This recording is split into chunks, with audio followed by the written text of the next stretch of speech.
comes from a letter request by an applicant, Mr. Sam Patel.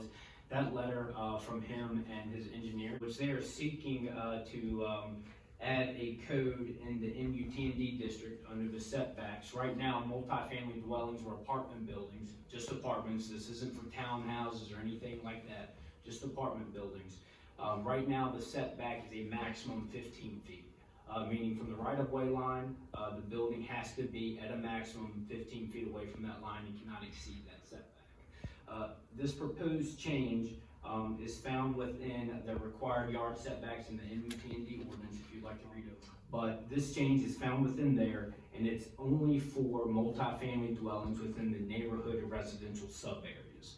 So if you recall, there are three different sub-areas. You got the core, where your commercial lives, and you got residential, and then you have open space.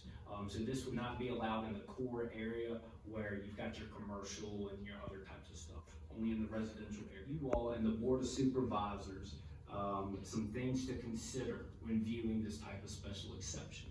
It talks about additional landscaping. So if an applicant was to come before you for this, they would need to show these things, or it would be good to show them through a concept plan to you all to help you go about making a decision if you should approve a setback or a special exception to exceed that setback.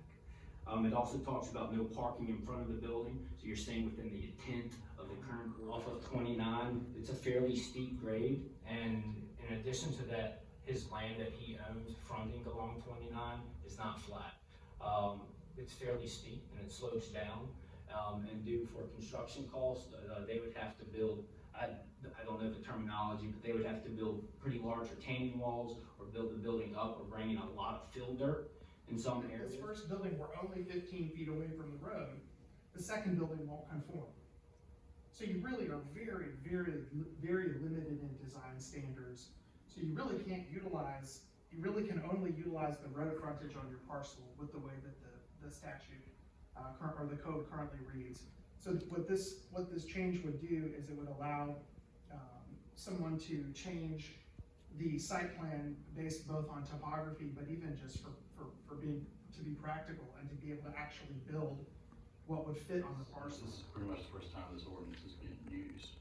So I look at this as kind of us ironing out some of the kinks within the ordinance to match, you know, our locality, you know, a little bit better.